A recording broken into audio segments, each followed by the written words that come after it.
So what you're seeing is a lot of frustration from, for one, the overall history, hundreds of years of, from slavery to Jim Crow to segregation to disenfranchisement. All of that is built up.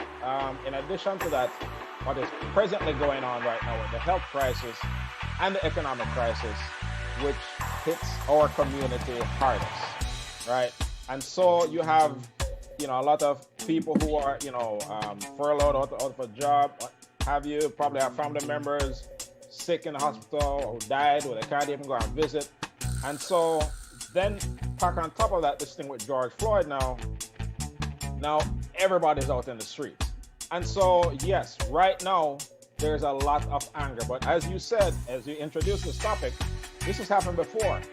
We march and we protest. I was downtown, what was that, after Trayvon Martin and after Mike Brown. And, we march and, we hold up signs, people give speeches, we do that. You have some people out there, collecting voter registrations, and we did all that. And what happened? Things quiet down for a little bit, 3 more months, same thing happened again. So, what will make this time different? So the question is, so will it be different? And the answer to that, it is up to us. How do we make it different? What are the things that we need to do to make it different? America, as you mentioned, the system, it's not an accident that things are this way. Things are this way by design, right?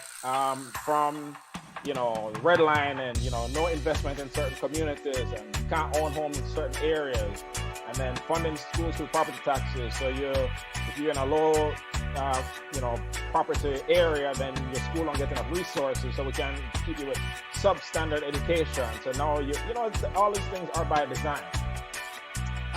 So America speaks 2 languages, right? You may think the language is English. The primary language is green, the almighty dollar. So the economic power and political power is basically what, and so, see, a lot of these people, kind of want a quick fix, right? Something that has been ingrained in the system for hundreds of years, not going away overnight. Therefore, our victories aren't coming overnight. And most of these victories aren't going to be on the front page. It's not something that you can just go out and see. So it's something that we really have to dig down and commit to. Yes, voting is extremely important. And it's not, we, tend to just get hyped up about the presidential election.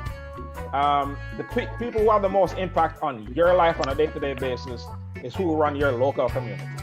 Right? From your school board to your city council, to your mayor, to your state representatives.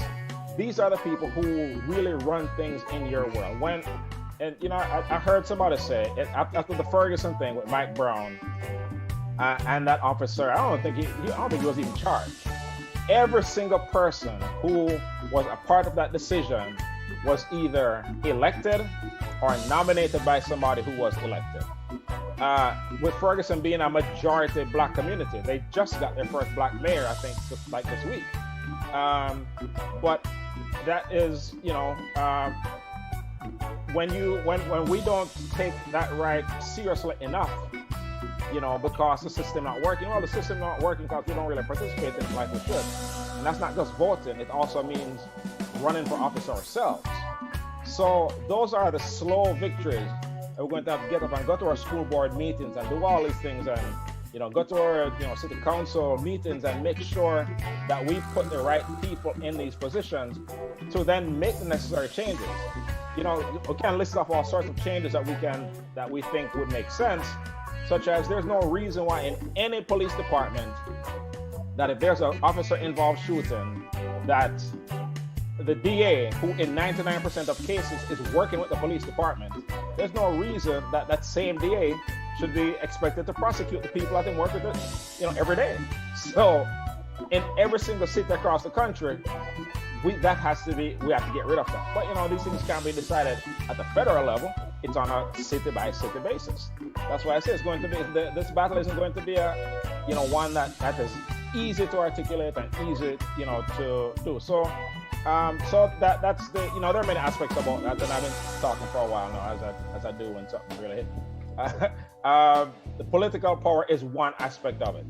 Economic power, money and politics go hand in hand. People listen to what drives money, right?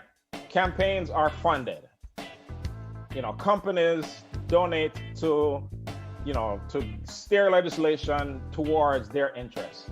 So if we collectively decide to spend according to, not just within our community, but when we do spend outside of our community, be mindful of who we spend it with, and be mindful of what they spend their money on, and then use that as a stick, to make sure that our interests, our policy interests, our the particular candidates we back, make sure that they get into power. So so those are the things that would make this time different. But this is going to be a long haul. We're going to this. I'm talking day by day, election by election. Things that don't make the headlines. That's something I'm going to have to commit to doing.